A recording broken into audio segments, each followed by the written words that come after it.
My name is Sam Carter. I'm 46 years old. For 12 of those years, I was a ranger with the 75th, 2 tours in Afghanistan, 1 in Iraq. When I got out, I bought a piece of land deep in the Allegheny National Forest, backed up against state game lands. It was the end of a 10-mile gravel road that the gas companies barely maintained. It was perfect. I built a small cabin, mostly by myself. It was my fortress of solitude, the one place on earth where the noise of the world couldn't reach me. I knew those woods like the back of my hand. I knew the sounds, the smells, the way the light fell through the hemlocks at dawn. I was competent there. I was safe. At least, I thought I was. The property was about 80 acres, mostly dense hardwood and pine forest with a creek cutting through the northern edge. The cabin sat on a small rise, giving me a clear view of the access road and the meadow I'd cleared in front. It was solid, built with timber from my own land, a metal roof, and a stone chimney. I had a generator for power, a well for water, and enough supplies to last a winter without seeing another soul. I hunted, I fished, I hiked. I spent my days in the quiet company of trees and my nights by the fire, reading. It was a simple, disciplined life, one that let me put the war behind me and just be. The forest has its own rhythms, its own rules. I understood them. I respected them. Bears, coyotes, the occasional mountain lion passing through, they were all part of the natural order. I knew their signs, their calls, their territories. They were the landlords, and I was just a tenant. It started in late October. The air was getting that sharp, cold edge, and the leaves were a riot of red and gold. The first sign that something was wrong was the silence. It's a specific kind of quiet that you only notice when you've spent enough time in the wild. It's not peace. It's a vacuum. The birds stop singing. The squirrels vanish. The constant rustle of small things in the underbrush just ceases. It's the kind of silence that falls when a major predator is moving through. But this was different. It was heavier. It felt watchful. I'd be sitting on my porch, cleaning a rifle, and this blanket of dead quiet would descend on the woods around my cabin. It would last for maybe 10 minutes, then, just as suddenly, the normal sounds would fade back in, tentative at first, then all at once. It happened 3 or 4 times over a week. I told myself it was a bobcat, or maybe a black bear sow with cubs, pushing everything else to ground. It was a logical explanation. It just didn't feel right. A few days later, I found the deer. I was checking a trail camera I had set up on a game trail about a half-mile from my cabin. The camera was mounted on an old oak, overlooking a small clearing where deer often grazed. When I got there, the smell hit me first. It was the coppery, raw scent of a fresh kill. But it was overwhelming. Far more than any single animal should produce. In the center of the clearing were the remains of a large doe, or what was left of her. She hadn't been eaten in the way a predator eats. She had been torn apart, ripped in half, the 2 pieces lying 20 feet from each other. The spine was snapped like a twig, the rib cage was splayed open, but the organs were mostly untouched, just scattered around. It was rageful. It was wasteful. A bear might break a deer's neck. A coyote pack would strip it clean. This was something else entirely. It was violence for the sake of violence. I knelt, my hand hovering over the churned-up mud around the carcass. I saw tracks. They were huge, bigger than any bear print I'd ever seen, and the shape was wrong. A bear track is flat, plantigrade, like a human foot but wider, with 5 distinct claw marks. These were different. They were elongated, more like a canine's, but the proportions were all off. There was a large central pad and 4 toes, but they were too long, and the claw marks were deep, vicious gouges in the earth. The most disturbing part was the stride. I followed the tracks leading away from the kill. They were bipedal, 2 feet, not 4. The prints were deep, indicating immense weight, and the distance between them was easily 6 feet. 1 footfall, then another, in a straight line heading deeper into the woods. My mind raced through every possibility. A massive bear walking on its hind legs for a short distance? Possible, but unlikely for this long a stretch. A prank? Someone with costume feet? Out here? The logistics were absurd. I retrieved the SD card from my trail camera, my hands feeling stiff and clumsy. I had a knot in my stomach the size of a fist. Back at the cabin, I locked the door, something I rarely did during the day, and slid the card into my laptop. The first few dozen images were what I expected. Deer, a raccoon, a fox trotting by in the pre-dawn light. Then, at 3:17 a.m., the doe appeared in the frame, her head up, ears swiveling, eyes wide with alarm. She was staring at something just beyond the camera's view. She stood frozen for 3 frames, a total of 30 seconds. In the 4th frame, she bolted.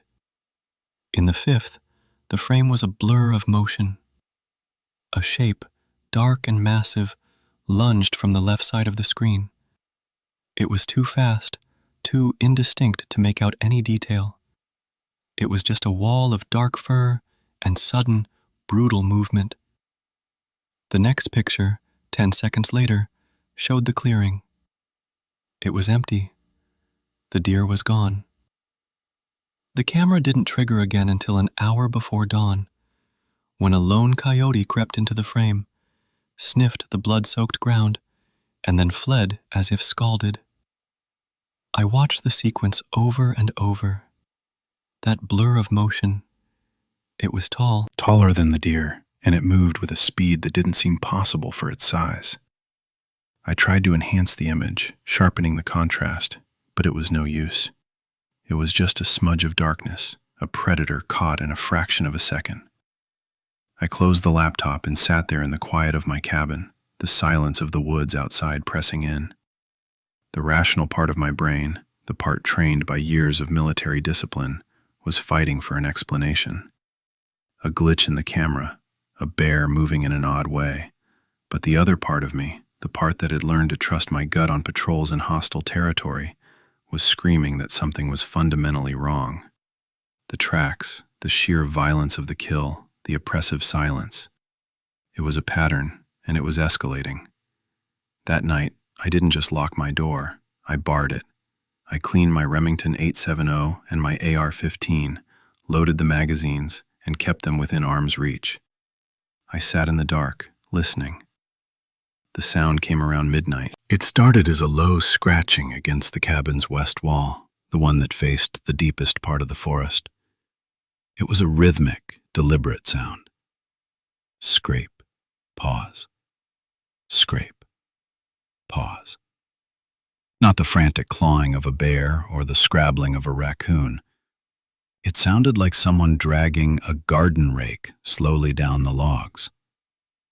I grabbed the shotgun and a heavy flashlight, my heart hammering against my ribs. I moved to the window on that wall, keeping to the side, out of sight. The scraping stopped. I held my breath, straining to hear anything over the blood roaring in my ears. Then came a new sound. A low, wet sniff, right at the base of the window. It was loud, impossibly loud. The sound of a massive animal inhaling, trying to catch my scent through the wood and glass. I could almost feel the vibration of it through the wall. I stayed frozen for what felt like an hour, shotgun raised, safety off. The sniffing continued for a few minutes, moving along the wall, testing the seams of the cabin. Then, it stopped. I waited. The silence returned, but this time it was charged, expectant. I didn't dare move. After another long stretch of nothing, I heard a heavy thud from the front of the cabin. It sounded like something had been dropped on the porch. I crept to the front door, peering through the small peephole. My porch light was on, casting a pool of yellow light onto the wooden planks. Lying directly in the center of the light was the head of a buck. It was freshly severed, the neck a ragged mess of tissue and bone. Its eyes were open and glassy, staring up at my door. It was a message, a gift, a warning. I felt a cold dread wash over me, colder than any fear I'd felt in combat. This wasn't a dumb animal. This was intelligent. It was watching me. It knew I was in here, and it wanted me to know that it was out there. Sleep was impossible after that.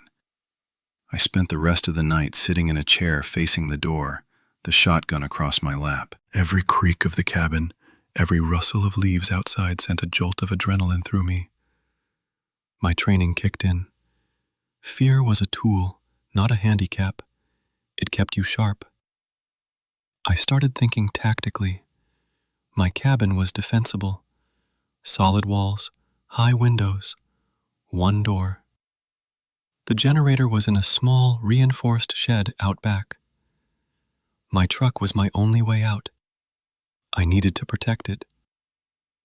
At first light, I went outside. The buck's head was gone. There was no blood, no sign it had ever been there, except for a single, massive, two-toed track in the soft dirt next to the porch steps. It looked like the others I'd found, but clearer. The details were chilling. The toes were long and tipped with thick, blunt claws. The central pad was huge, but there was also a clear impression of a heel, making it almost humanoid in its bipedal structure. It was a hybrid, a nightmare that shouldn't exist. I spent the day fortifying the cabin. I boarded up the back windows, leaving only small slits to see and shoot through. I reinforced the main door with a heavy steel bar. I checked my supplies, ammunition, food, medical gear. I felt like I was preparing for a siege, an enemy I couldn't identify. That afternoon, I decided I needed a better look. I couldn't fight what I couldn't see. I took my AR-15, a pair of binoculars, and climbed a tall, thick pine tree on the ridge behind my cabin. It offered a commanding view of the property and the surrounding woods. I settled into a crook between two large branches, about 40 feet up, and I waited. The woods were quiet again, that heavy, predatory silence.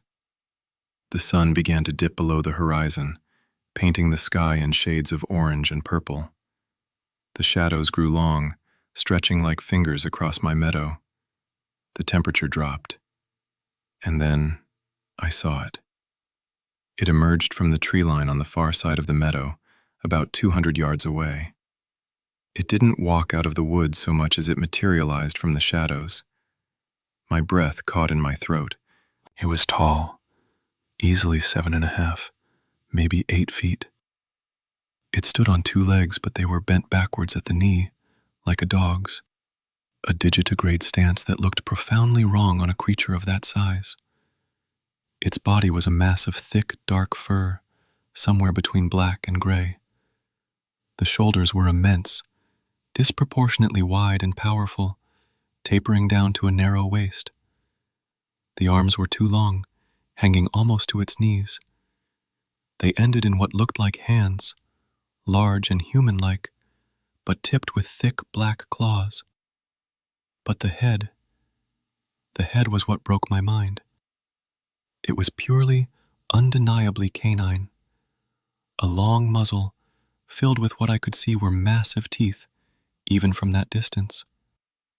Pointed ears stood erect on its head, constantly swiveling, taking in every sound. Its eyes glowed with a faint yellowish light in the dying sun, reflecting like a predator's. It just stood there, at the edge of my clearing, and it looked directly at my cabin. It wasn't scanning the area. It was staring at my home. It knew I was there. It tilted its head, a curiously intelligent analytical gesture, like a dog trying to understand a strange command. It took a slow step forward, its unnatural legs moving with a smooth, fluid power. It was a thing of impossible biology, a creature that violated every law of nature I understood. My hands were shaking. I raised the rifle, the scope settling on its chest. I had a clear shot, but I hesitated. What was I looking at? What in God's name was it? It took another step, then stopped. It raised its head and sniffed the air, its nostrils flaring. And then it turned its head and looked directly up at my position in the tree. There was no doubt. It saw me. It knew exactly where I was. Our eyes met through the glass of my scope. There was no animalistic blankness in its gaze. There was intelligence, cold, calculating, and ancient. It felt like I was looking at something that had been hunting things like me for 1,000 years. It opened its mouth slightly, and a low growl rumbled through the twilight air. A sound so deep it felt like it vibrated in my bones. Then, with a speed that defied its bulk, it spun around and melted back into the trees, vanishing as quickly as it had appeared. I stayed in that tree until full darkness fell, my body rigid with a fear I hadn't known since my first firefight. When I finally climbed down, my legs were weak. I scrambled back to the cabin, my head on a swivel, expecting an attack from any direction at any moment. I bolted the door, slid the steel bar in place, and collapsed into a chair. The image of it was burned into my mind. The dog head on that monstrous, man-like body, the intelligent eyes, the unnatural way it moved. This wasn't just a predator, it was a monster, and it was hunting me. The question was, why? I hadn't done anything to provoke it. I kept to myself. I was a ghost in these woods, unless my very presence was the provocation. That night, the siege began in earnest. It started around 10 p.m., a loud bang against the side of the cabin, like someone had hit it with a sledgehammer. I jumped up, grabbing the AR. Another bang, this time on the roof. It was testing the structure, looking for a weak point.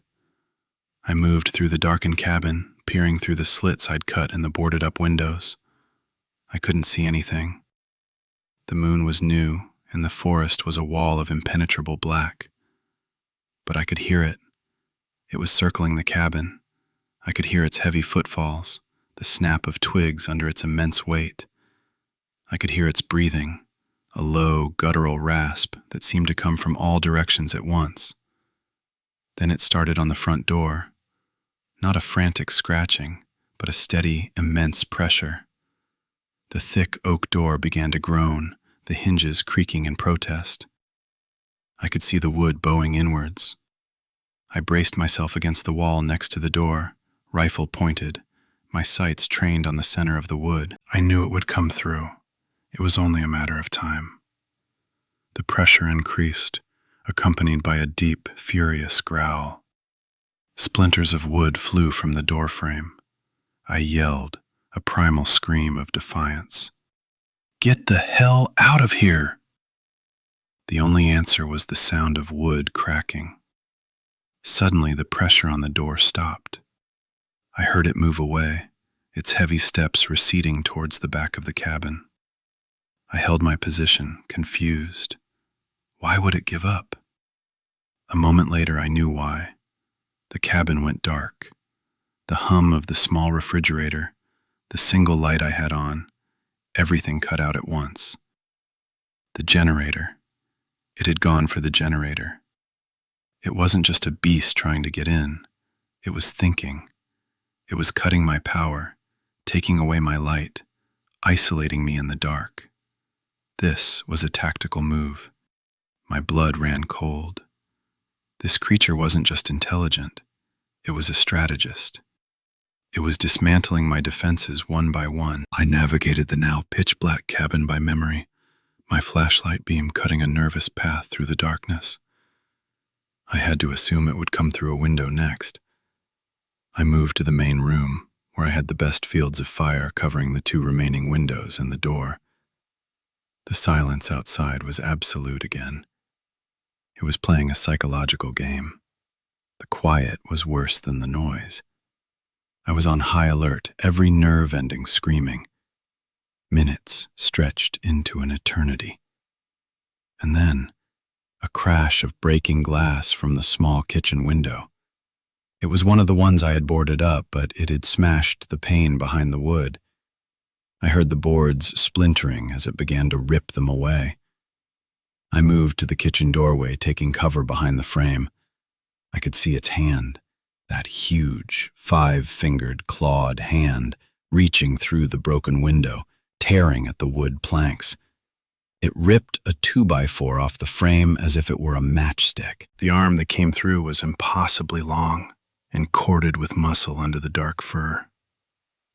I raised my rifle. I had a clear shot at the arm. I squeezed the trigger. The roar of the AR-15 in the confined space was deafening. I fired 3 rounds, fast. The bullets hit the creature's forearm. It let out a deafening shriek, a sound that was half wolf howl, half human scream of agony. It ripped its arm back out of the window with such force that it tore the entire frame from the wall. The shrieking outside was terrifying. It was a sound of pure, unadulterated rage. I heard it thrashing in the brush, a whirlwind of destruction. Then came a new sound. It was throwing things at the cabin. Rocks, I realized. Large rocks thrown with incredible force. They slammed against the walls and the metal roof, each impact like a cannon shot. One smashed through the main living room window, showering the floor with glass. It was trying to flush me out, or create a new opening. I hunkered down behind an overturned table, listening to the bombardment, my ears ringing from the rifle blasts. This couldn't last. The cabin was my fortress, but it was being systematically dismantled. My only other option was the truck. If I could get to the truck, I could get out. But the truck was 50 feet from the front door, across an open patch of ground. It was a suicide run. The rock throwing stopped. The silence that followed was more menacing than ever. I knew it was still out there. It was wounded, enraged, and it was waiting. I had to make a choice. Die in my wooden tomb, or take the chance in the open. I decided on the run. I stuffed 2 extra magazines for the rifle in my pockets, grabbed my keys, and took a deep breath. I counted to 3. I kicked the steel bar away from the door, tore it open, and ran. The cold night air hit me like a physical blow. I didn't look left or right. I just sprinted for the truck, my feet pounding on the hard-packed earth. I was halfway there when I heard it coming. A sound of immense weight crashing through the trees to my right. It was fast, so unbelievably fast. I fumbled with the keys, my fingers clumsy with adrenaline. I jammed the key into the lock, twisted it, and threw the door open. I dove into the driver's seat just as the creature burst from the tree line. It was a vision from hell, illuminated by the porch light I no longer had. It was moving on all 4s now, covering the ground with a terrifying, loping gait, but it was still massive, a locomotive of muscle and fur. Its eyes burned with yellow fury, and blood was dripping from the wound on its forearm. I slammed the door shut and hit the locks. The creature was on the truck an instant later. The whole vehicle rocked violently as it slammed its body against the driver's side. A massive, clawed hand smashed against the window, which spiderwebbed but miraculously held. I twisted the key in the ignition. The engine turned over, the sound a beautiful roar of hope. The creature shrieked again and threw itself onto the hood of the truck, its face pressed against the windshield. I was staring directly into its eyes, not 10 inches away. They were filled with a terrifying, hateful intelligence. Its lips were pulled back in a snarl, revealing gums as black as tar and teeth like yellow daggers. It raised a fist and brought it down on the windshield. The glass shattered, imploding inwards, showering me with safety glass. I threw the truck into reverse, stomping on the gas pedal. The tires spun, screaming on the dirt, then caught. The truck shot backwards. The creature was thrown from the hood, rolling off to the side. I didn't hesitate. I slammed the gear shift into drive and floored it. The truck fishtailed wildly as I spun the wheel, aiming for the gravel road. The creature was back on its feet.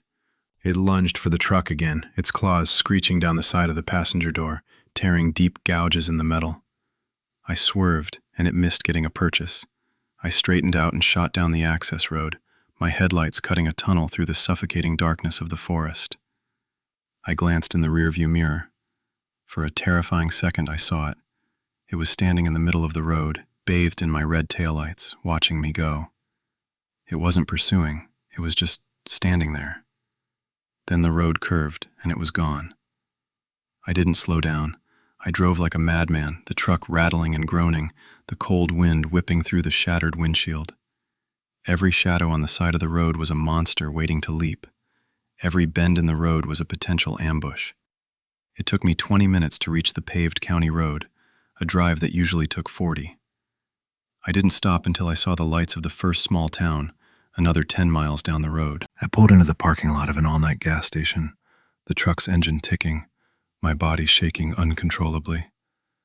I looked at myself in the rearview mirror. My face was pale, covered in sweat, and dotted with small cuts from the exploding windshield. But I was alive. I called the sheriff's department from a payphone. I tried to sound calm, rational. I told the dispatcher my name, that my cabin had been attacked, that I had been assaulted. I left out the part about what attacked me. I just said it was an animal. A very large, very aggressive animal. 2 deputies met me at the gas station. They were young, looked bored. They took my statement, their eyes glazing over as I described the events. They looked at the truck, the claw marks down the side, the shattered windshield, the fist-sized dent in the hood, and their expression shifted from boredom to a kind of weary suspicion. One of them asked if I'd been drinking. I told them no. They asked to see my firearms. I complied. They ran my name, saw my military record, and their attitude softened slightly, but the disbelief was still there. They followed me back to my property. The sun was just starting to rise, casting a gray, watery light over the scene. The cabin was a wreck. The broken windows, the splintered door frame, the deep gouges in the log walls. The generator shed was torn open, the thick cables inside severed as if by a giant pair of shears. The deputies walked the perimeter, their flashlights tracing paths in the gloom. They found the tracks. They looked at them, then at each other. One of them whistled softly. "That's one hell of a bear," he said, without a trace of conviction. They found the shell casings from my AR-15 near the kitchen window. They found blood on the ground outside, dark, almost black blood, already congealing. They took a sample. I showed them everything. I told them about the creature, the bipedal stance, the canine head. I knew how it sounded. I could see the wall of professional skepticism going up. They wrote it all down, nodding politely. They chalked it up to a uniquely large and aggressive black bear, probably rabid or habituated to humans. They said the trauma of the event had likely caused me to misinterpret what I saw. I was exhausted, in shock, they suggested. The mind plays tricks. They took my rifle for ballistics testing and told me a game warden would be out in a day or two to set some traps. They told me not to stay at the cabin. It wasn't safe. That was the one thing we agreed on. As they were about to leave, the older of the two deputies, a man named Crawford, pulled me aside. He was quiet for a moment, looking off into the woods. "Look," he said, his voice low. "We're going to file this as a bear attack. That's the official story. It's clean, it's simple." He turned to look at me, his eyes serious. "But you and I both know that wasn't any bear. I've been working these woods for 30 years. I've seen things, heard stories. There's a file down at the county office, goes back to the 50s. Unsolved disappearances, strange sightings, livestock mutilations, all within a 20-mile radius of this spot." He sighed, a tired, heavy sound. "My advice to you? Pack your things, board this place up, and don't come back. Some things are better left alone." He clapped me on the shoulder, a gesture that was meant to be reassuring, but felt like a confirmation of my worst fears. He knew. He wouldn't admit it officially, but he knew. That was the last I ever heard from them. No one called about the blood sample. No one returned my rifle. The game warden never showed up. It was as if they had taken my statement and buried it in the deepest, darkest filing cabinet they could find. I took Crawford's advice. I spent one more day at the cabin, packing up anything that mattered. I worked with a shotgun always within reach, constantly scanning the tree line. The feeling of being watched never left. As I was loading the last box into my battered truck, I saw something glinting in the dirt near where the creature had first slammed into the vehicle. I knelt and picked it up. It was a small, flat piece of dark metal, about the size of a thumbnail. It was slightly curved. I wiped the dirt off. Etched onto its surface was a series of numbers and a small, stylized emblem of a bird of prey inside a circle. It looked military. It looked like a tag. Maybe an asset tag or some kind of subcutaneous transponder casing. That tag changed everything. My fear began to curdle into something else, a cold, burning anger. This wasn't some cryptid, some myth from the backwoods. The intelligent, tactical behavior, the systematic destruction of my defenses, the tag. This creature was a product. It was an asset. It had been designed, trained, and either it had escaped or it had been deliberately let loose in this remote stretch of forest. A testing ground. And I had been the test. The government, some black ops division hidden so deep it didn't have a name, had created a monster. And they were using the vast, empty wilderness of America as its cage and its training field. The official dismissal, the quiet warning from the deputy, it all made sense. It wasn't a cover-up of a monster. It was a cover-up of a program. I never went back to the cabin. I sold the land to a timber company for a fraction of what it was worth. I just wanted it gone. I moved to a city, a place with streetlights and sirens and the constant hum of human activity. I live in a second-floor apartment now, no trees brushing against my window. I don't own a gun anymore. I don't camp. I don't even like going to parks. The woods are no longer a place of solitude for me. They're a place of ambush. A place where impossible things wait in the shadows. I tried to investigate. I used my military contacts, called in old favors, tried to find anyone who knew anything about a program involving bioengineered assets. I hit brick walls. I got warnings to stop asking questions. One old friend from my unit told me, in no uncertain terms, that I was chasing a ghost that would get me killed, and that some doors were better left unopened.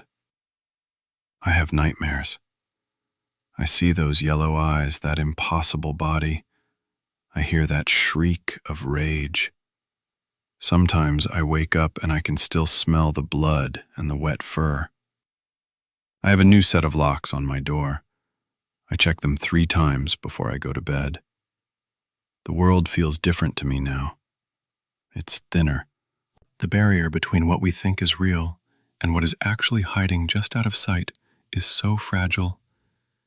We live our lives in brightly lit bubbles of civilization, believing we're the apex predators, the masters of this planet. It's a comforting lie. There are things in the dark, deep woods, things that man was not meant to know about. And worse, there are men who would seek to create them, to control them, to turn them into weapons. I still have the metal tag. I keep it in a small box. Sometimes I take it out and look at it.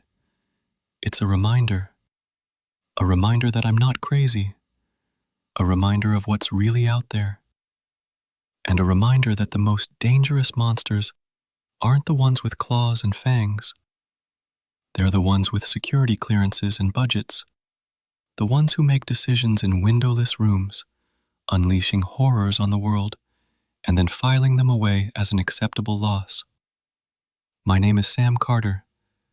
I am a survivor. But I live every day knowing that my government created a beast that tried to tear me apart in my own home, and that the only thing that separates the rest of you from the same fate is a few miles of pavement and the comforting illusion of safety. Don't believe it. The woods are deep and they have secrets. And some of those secrets have teeth.